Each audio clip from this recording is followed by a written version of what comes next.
Hello बच्चों, let's start the question and the question says some of the properties of water are described below. Which of them is and are not correct? कौन सा बताना है आपको जो नहीं है correct for water?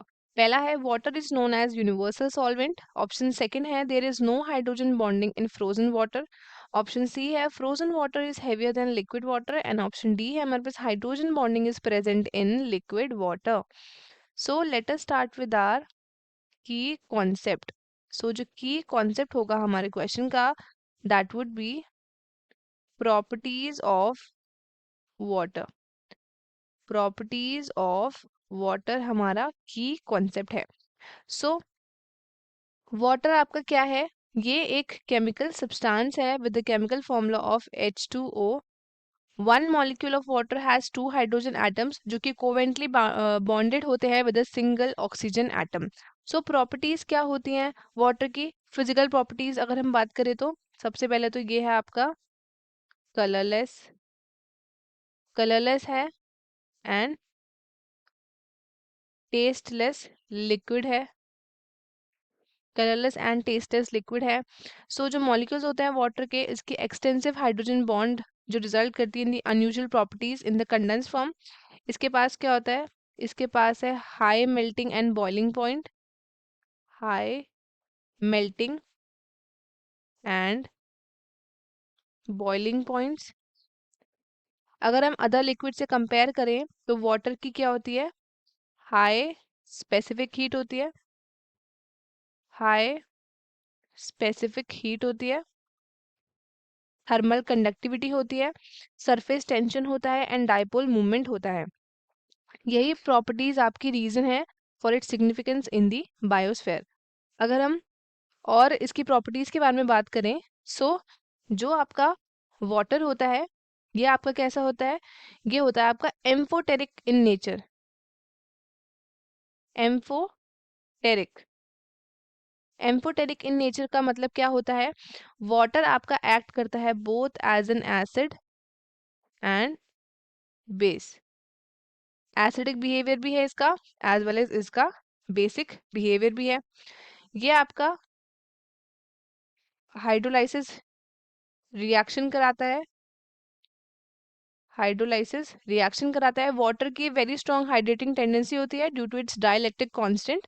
ये डिसॉल्व करता है बहुत सारे आपके आयनिक कंपाउंड्स। अगर हम क्वेश्चन की बात करें तो क्वेश्चन में हमसे बोला है बताना है कौन सा आपका इनकरेक्ट है। सबसे पहला है water is known as a universal solvent. This is correct क्योंकि आपका वाटर क्या है? वाटर आपका एक यूनिवर्सल सॉल्वेंट है। दूसरा है ये हमारा स्टेटमेंट करेक्ट है। देन हमें पूछा है not correct. Then there is no hydrogen bonding in the frozen water. हमसे पूछा है कोई भी हाइड्रोजन बॉन्डिंग नहीं होती है in the frozen water. So ये आपका क्या होगा? There is no hydrogen bonding. There is no hydrogen bonding in frozen water.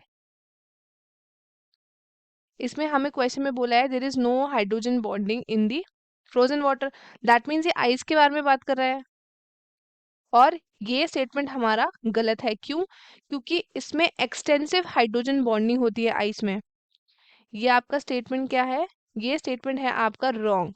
जो ट्रू स्टेटमेंट होगा वो क्या होगा? ट्रू स्टेटमेंट ये होगा that there is extensive hydrogen bonding.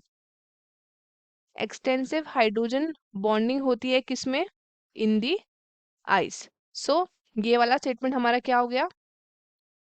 This statement is false. दूसरा है frozen water is heavier than liquid water. Option C अगर हम देखें, बोल रहा है फ्रोजन वाटर जो है आपका हैवियर है। जो कि आपकी आइस क्या होती है? आइस होती है आपकी लाइटर देन वाटर। आइस जो होती है आपकी लाइटर होती है पानी से। ऐसा क्यों होता है? Because of the empty spaces. जो एम्प्टी स्पेसेस प्रेजेंट होती है, एम्प्टी स्पेसेस जो है आपकी, ये आपकी प्रेजेंट होती है present in tetra tetrahedra formed by the hydrogen bond. So option जो हमारा सी है एंड ऑप्शन जो सी है ये भी आपका क्या हो गया, ये हो गया आपका false. So hydrogen bonding is present in liquid water. तो हाइड्रोजन बॉन्डिंग तो आपकी होगी प्रेजेंट. सो लाइट ये वाला जो है आपका, ये वाला क्या हो गया, ये वाला ट्रू हो गया, ये करेक्ट स्टेटमेंट है. आइस होती है आपके lighter than water due to the fact that there are empty spaces in the tetrahedrons. Tetrahedrons में होती है आपकी क्या, टेट्राहेड्रॉन्स में प्रेजेंट होती है आपकी, टेट्राहेड्रॉन्स में आपकी प्रेजेंट होती है हाइड्रोजन बॉन्ड की एम्प्टी स्पेसेस, टेट्राहेड्रॉन्स. सो हमारा जो गलत स्टेटमेंट है वो कौन कौन से हैं, that would be option option number B and option number C. और बाकी के स्टेटमेंट्स हो गए हमारे incorrect according to the question. तो स्टूडेंट्स आई होप आपको ये क्वेश्चन अच्छे से समझ आया होगा. All the best and thank you.